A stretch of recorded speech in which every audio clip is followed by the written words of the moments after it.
Good morning, Vietnam. Oh wait, this ain't no Vietnam. Where am I? Who cares? We're solving some differential equations with Laplace transforms, and it's fun. Um, okay, all right. So, yes. The title is not misleading, and so in this video, I'm going to provide you 3 examples on how to use Laplace transforms to solve differential equations, and it's pretty cool. This is the first of the 3 examples. This will be the second, and this will be the third. And notice that this method of using Laplace transforms to solve differential equations is pretty versatile. And that's to say that here we have a non-homogeneous second-order differential equation, and here we have a homogeneous second-order linear differential equation, and here we have a fourth-order homogeneous, and so it's pretty versatile in that, like, it can handle lots of different types of differential equations, yeah? But also pay attention to the initial conditions. All of them are given for t equals 0. I'm assuming, just going off of this first differential equation, that y is a function of t, but in these two we can't assume so, but it doesn't matter, right? Like whether or not y is a function of t or a function of x. Yeah, okay, yeah, in any case, notice that, as I said, the initial conditions for all of the differential equations are given where t is equal to 0 or x is equal to 0, whatever y is a function of, right? Okay, and that's important, and I'll say a little bit more on that in a second. But first, well, let's pick one of these to start with. How about the first one? Okay. Alright, so naturally, to start, what we're going to do is take the Laplace transform of both the left side and the right side of the given differential equation, and that's what we're going to do. And so then seeing ahead, you can see that we're going to need the Laplace transform of the second derivative and the Laplace transform of the first derivative. These are things that we derived in previous 2 videos, and so I'll share a link to those videos, but yeah, one of them is showing this. So we proved in a previous video why this has got to be true, which is saying that the Laplace transform of y prime is equal to s times f of s minus y of 0, where capital F of s is the Laplace transform of y. And so again, I said it for y intentionally, but like, yeah, instead of f prime here, I said y prime, but yeah, you get it. And so we had a video dedicated to proving why this has got to be true, and just as well done was a video showing you why this has got to be true. And this is on this right hand side. If you want, you can call it a formula for the Laplace transform of the second derivative, so in this case y double prime. And what I'm saying is, since to start, what we're going to do is take the Laplace transform of both sides of this equation. We're going to need both this here and this here, as you can forecast in this part and this part. Okay, so basically, in short, these two are very handy as you are solving differential equations with Laplace transforms. And obviously, like, if you're solving higher order differential equations, then you might want something for more than just y double prime, right? Okay, but yeah, you get it. And here we should say a little bit more about why the initial conditions are always at 0, and that's because, as you can see in these formulas, you have y of 0 here, and you have y of 0 here and y prime of 0. And yes, I'm intentionally saying y instead of f. It's not that I can't see. Okay, but yeah, you get it. And so then, like, clearly you want y of 0 and y prime of 0 and the initial conditions and not anywhere else, because you're going to anticipate you're going to use these formulas, right? Okay. And so what happens if, like, for example, here you had y of 3 is equal to 1. Well, you shift the given differential equation so that it's going to read y of 0. And this is what I mean. So if you'd had y of 3 is equal to 1, then you can make a substitution. Since y is a function of t here, you can make a substitution where, say, n is equal to t minus 3. And then when t is 3, which is what you're given, n is equal to 0, because n is equal to t minus 3. And so that's the kind of substitution you'd have to do to start on your given differential equation, so that, in fact, you have the values at 0 and not elsewhere. Again, because you see it here. Okay. Like, I don't want to beat a dead horse. This horse is like, suffered so much. Okay. Anyway, where to from here? Oh yeah, we have to solve this. So yeah, what we're gonna say, as I said, well, kind of hinted already, is more like it, is that the Laplace transform of y is f of s, capital F of s. F of s. Sorry, I felt like I said that wrong. But anyway, so as I said, once we define this, this is a formality. Then really, like, what we do is take the Laplace transform of this left hand side and set it equal to the Laplace transform of the right hand side, and by applying the linearity of the Laplace transform, which is like the Laplace transform of this plus this plus this is equal to the Laplace transform of each of them, and writing constants in front and so on. That's what I mean by applying the linearity of the Laplace transform. We can say that the Laplace transform of the left hand side, these three guys, is this. And yeah, you get it. Like, this is the only part where I'll slow down to the degree that I did in talking about that detail, because this is the very first example in this method. But yeah, now it is in this part that you need this formula. But again, because instead of f double prime, we have y double prime here. Clearly in this part, it's going to say y of 0, and in this part, it's going to say y prime of 0. See, it's good teaching. It's because of this, anticipating that I'd have to talk about this here, that I prepared you for it earlier by reading these as y's instead of. You get it. Okay. So then you can imagine that for this you're gonna need this, and this. Okay. Yes, y of 0. Yes, and this here, by your little definition here, is capital F of s, right? And yes, you'll need to remember the Laplace transform of e to the minus t, but that's no biggie, right? And so you go in your next step that you have this, right?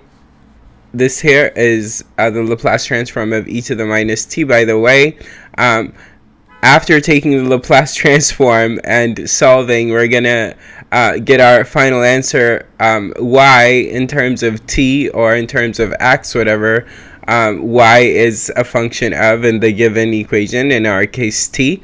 But yeah, basically after we take the Laplace transform, we gotta go back, use inverse Laplace transforms at the end to retrieve the function y in terms of t or x or whatever it may be. And so basically taking Laplace transforms of things like e to the t, e to the minus t, and e to a constant times t, and so on. And basic Laplace transform recognition is something you need to be good at. But yeah, I needn't say more because you'll see that I am not lying shortly. Okay. But yeah, like here, like, like, yeah, just this here using that, right? Like, okay. There's nothing to elaborate on. This obviously is a Laplace transform of e to the minus t. Now, you're given this, and this is the same as this, and they're right here. So then you substitute, right? And then, like, you get this, right? And now, you could collect like terms, so to speak. So, like, s squared f of s, and then 2s f of s, and f of s on the left side, and everything else you can take to the right. And so if you do that, then you'll be able to write this, right? Because once you collect the items with f of s on the left, you could factor out an f of s, and you'll have an s squared here, and then the 2s right there, and then the 1 from there, right? And then on the right hand side, you had this, but then now you have this guy, right, on the right hand side, and that's that s there. And then you've got like a minus 3 plus 2 times a minus 1 moved to the right as a positive 5, right?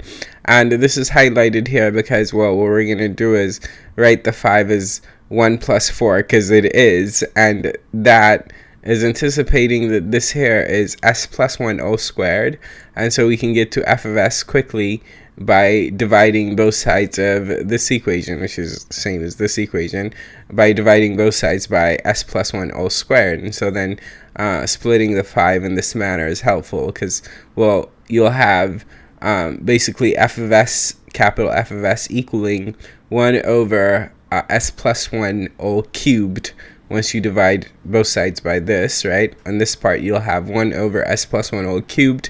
And this part, you'll have s plus 1 divided by s plus 1 squared, and so that's 1 over s plus 1. And that's why we wanted to split the 5 in this manner. In this part, you'll have 4 divided by s plus 1 all squared, and you'll see that I forget this 4 and instead treat it as if it were a 1, and that's on me, but I caught my own mistake. Not yet. In this part, I'm still good. All I've done is like showed that I've divided both sides of this by s plus 1 all squared, and that's why you see it down here and not next to there anymore. But yeah, you get it. And this is where I'm talking, right? Like, because next step, as I said, is you get this, and then in this part, this over this is going to turn into this, but then in this part, this over this ain't this. Where's my 4? It should have been right there, right? So my bad. But in the final answer, I like did well, which is I didn't forget the 4 in the final answer, right? Okay, cool. Now this as being that is easy enough to see, because like if this went this way backwards, right, when we use inverse Laplace transforms, the inverse Laplace transform of this should give us e to the minus t, and here I assumed that y is a function of x, because, well, in my world, well, in your world too, that's what we're used to. And so, but like the answer basically should have t's in it because of that t, not x's. But like basically, like this was easy enough to see as an inverse Laplace transform, this one. But if you had trouble recognizing this being this here, or this being this here, I'm not gonna say much. Well, remember, I had forgotten a 4 that was to be right there. So other than that, like, yeah, if you had trouble seeing these, like, I'm going to help you out a little bit, but until then, good luck. Like, no, study your basic Laplace transforms. No. Okay, I don't know. Like, we'll figure it out. Okay, so this is the second example, and I'm not going to handhold you. See, I didn't do anything there. Like, I just said the same thing, which is L of y is capital F of s. The Laplace transform of y is capital F of s. That's all I said. Again. Okay. But yeah, like, I'm not going to handhold you through this one as like much as I did in the last one. You get it, the first step, and you should know why I had to write this, and Yeah, substitute the values these guys have where you see them here, and Jesus, like, I'm so mean. Like, I'm going through this. So, no, it's fine. It's fine. You'll live. Like, I mean, algebra, basic algebra, say, this is differential equations. Okay, yeah. So, like, this is called factoring, right? That's how I went from this to this. Okay. And then this is called partial fraction decomposition, and I have lots of videos in Algebra 2 on partial fraction decomposition, so if you need support on that, check them out. Clearly, it's a useful skill when you're solving differential equations with Laplace transforms, because you'll get to a place like this and you'd want to break it down so that you can recognize that it's easier, like Laplace transforms. Now, yes, at minimum, you should know that both of these answers are going to involve e to a power, right? Okay. All right. And so when you do inverse Laplace transforms to go from this to this final answer, this turns out to be 4 times e to the 2x. And yeah, this minus sign is that minus sign. Okay, I'm not going to clown. All right. So finalement, this guy, right? Okay, and so here, yes, you will need the Laplace transform formula for the fourth derivative and the third derivative. There's a formula stated for the nth derivative in general, so you could just, like, have that nearby, and if your teacher is generous, he might give you a cheat sheet where you write that, but I don't know what your life story is. Let's just get on with this, right? Okay. So basically, you do business as usual, other than the new things that I mentioned. These guys, the formula for these guys, right? But otherwise, collect like terms, and you're gonna get this. Now, if you remember your good old Pascal's triangle, you'll remember 1, 4, 6, 4, 1. Nice. This must be s minus 1 all squared. All these guys combine to s minus 1 all squared. You go, okay, so keeping that in mind, all you have here on the left-hand side of this equation is capital F of s times s minus 1 to the power 4. And what is capital F of s again? Because this time we didn't state it. Oh yeah, it's a Laplace transform of y. That's why, in place of this, we had capital F of s right there. But I recognized that we had talked about this, like, at least a couple of times, which is why I went through it quicker. Okay, it was noteworthy, right? Okay. So, capital F of s, upon recognizing this and replacing this with this and dividing both sides of the resulting equation by this, we'd figure out is this. This is capital F of s, right? Okay. So then what? Then we use some partial fraction decomposition, and again, in my Algebra 2 videos, I have tons of examples on partial fraction decomposition, including examples of this sort, so check them out. But yeah, check out those videos. Important skill, partial fraction decomposition. But otherwise, you see that capital F of s is this, and it is here where I give you the promised help, support, which is this formula. Other than these two formulas, this formula might be worth writing down. And so, applying this to, for example, this, you can see that we have e to the x, right? But furthermore, here we've got n is 2, and so we have x squared. So we have x squared and then e to the x, and this part, right? So like that, for example, I did using this magic trick.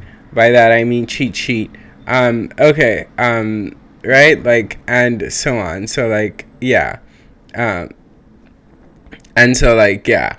And so, figure out why this turned into this, right? Like, well, because basically, like, if you write a 3 here in the denominator, then you could write a 3 in the numerator. And so in the numerator, you're going to have 4 times, and then it's going to be 3, right? Which is no good. So you take one of the 2's from the 4, and you're going to write the numerator as 2 times 3 factorial.